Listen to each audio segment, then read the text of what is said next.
Guys, এখানে আছে হলো একটা ডোরেমন। তো এখানে কি আছে আমি আপনাদের আগেই দেখাবো। এখানে এটা হলো ঘুরাতে হবে, এটা ভেঙে গেছে। তো ফার্স্টে আমি এটা দেখেন, এটা একটা লাইট কেমন জ্বলতেছে। তো এইটা এখানে দিয়ে দিচ্ছি আমি।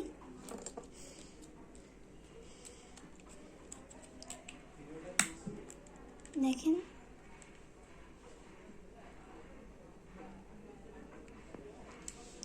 তো এই দেখেন, তো এইখানে একটা জিনিস আছে,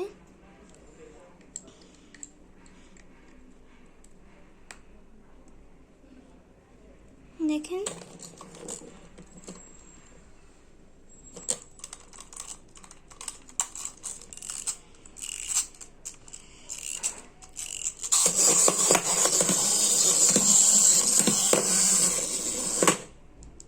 বাই বাই।